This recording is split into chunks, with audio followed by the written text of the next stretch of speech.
আমি দেখিছোঁ যে বিটিআৰৰ ইলেকশ্যন সমাগত আৰু যিমানে দিন ওচৰ চাপি আহিছে সমগ্ৰ বিটিআৰতে ভাৰতীয় জনতা পাৰ্টিৰ প্ৰতি যিটো সমৰ্থন, ভাৰতীয় জনতা পাৰ্টিৰ প্ৰতি ৰাইজৰ যিটো মৰম আৰু ভাৰতীয় জনতা পাৰ্টিৰ নীতি আদৰ্শ আমাৰ মাননীয় প্ৰধানমন্ত্ৰী নৰেন্দ্ৰ মোদী ডাঙৰীয়া, আমাৰ মাননীয় মুখ্যমন্ত্ৰী ডক্টৰ হিমন্ত বিশ্ব শৰ্মা ডাঙৰীয়াৰ প্ৰতি ৰাইজৰ যি অগাধ বিশ্বাস দিন যোৱাৰ লগে লগে বিটিআৰতো ক্ৰমান্বয়ে বৃদ্ধি হৈছে।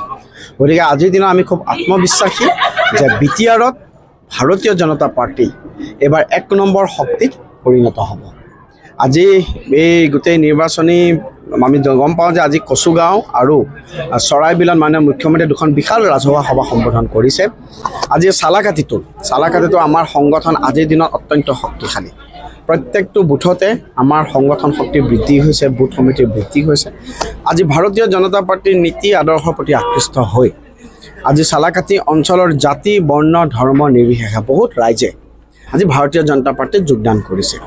আমি সকলো ৰাইজক ভাৰতীয় জনতা পাৰ্টিৰ মঞ্চত মজিয়াত আমি আদৰণি জনাইছোঁ, নমস্কাৰ জ্ঞাপন কৰিছোঁ। আশা কৰিছোঁ যে সকলোৱে মিলি আগন্তুক সময়ত এখন সুখী শান্তি সমৃদ্ধিশালী এখন সুৰক্ষিত বিটিআৰ আমি নিৰ্মাণ কৰিব পাৰিম। তত্ত্বাৱধায়ক হিচাপে আপুনি কোকৰাঝাৰ জিলাৰ বিভিন্ন অঞ্চল ভ্ৰমণ কৰিছে, ৰাইজৰ সহানুভূতি। আচ্ছা, মই আপোনালোকক কৈছোঁ যে দিন যোৱাৰ লগে লগে মইতো নিজে প্ৰথমতে আজি কচুগাঁৱত আমি ৰাইজক বহিবলৈ আমি ছিট দিব পৰা নাই। আজি চৰাইবিলত ৰাইজ থিয় হৈ আছে। আমি ইয়াতে এনেকুৱা অৱস্থা হৈছে যে আমি প্ৰত্যেকটো বুথৰ পৰা যদি আমি প্ৰথমতে আমি কাৰ্যকৰ্তা সন্মিলন কৰিছোঁ, প্ৰত্যেক বুথৰ পৰা যদি আমি 100জনকৈ কাৰ্যকৰ্তা মাতোঁ, বাকী 100জন কাৰ্যকৰ্তা বেয়া পায় সম্পূৰ্ণৰূপে। আকৌ তেওঁলোকো নিজে আহি পাইছে। গতিকে এটা অভূতপূৰ্ব পৰিৱৰ্তন, এটা গণ পৰিৱৰ্তন ভাৰতীয় জনতা পাৰ্টিৰ সমৰ্থনত আমি বিটিআৰত আমি দেখা পাইছোঁ। যিটো ভিতৰি আগতে চলি আছিল, আজি ভাৰতীয় জনতা পাৰ্টিৰ সমৰ্থনত মই আপোনালোকক কৈছোঁ সকলো ধৰণৰ পলিটিকেল কেমেষ্ট্ৰি, সকলো ধৰণৰ পলিটিকেল অংক বিটিআৰত এইবাৰ ভুল প্ৰমাণিত কৰি ভাৰতীয় জনতা পাৰ্টি বিটিআৰত এইবাৰ ১ নম্বৰ শক্তি হিচাপে পৰিগণিত হ'ব। আমিতো এইবাৰ কৈছোঁ যে আমি ১ নম্বৰ শক্তি। আমি এবাৰ আমাৰতো মই ভাবিছোঁ যে কম্পিটিশ্যন আমাৰ বিজেপিৰ নিজৰ কেণ্ডিডেটসকলৰ মাজত পাব।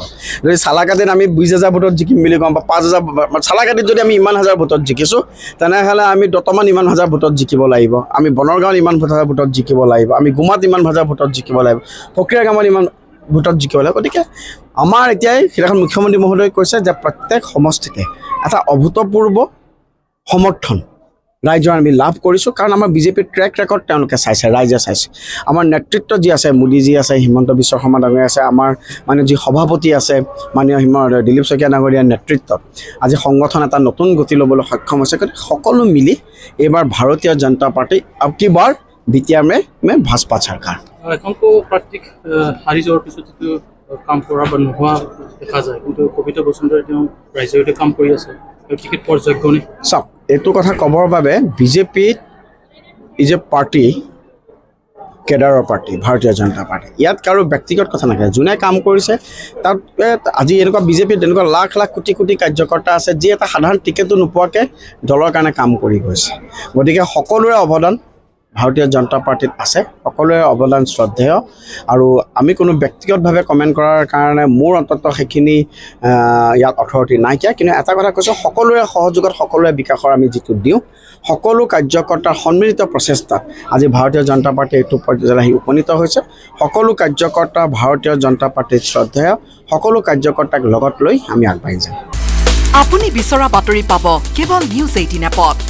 নিউজ 18 এপ ডাউনলোড কৰিবলৈ স্কেন কৰক এই QR কোড। গুগল প্লে ষ্টৰতো পাব এই নিউজ 18 এপ।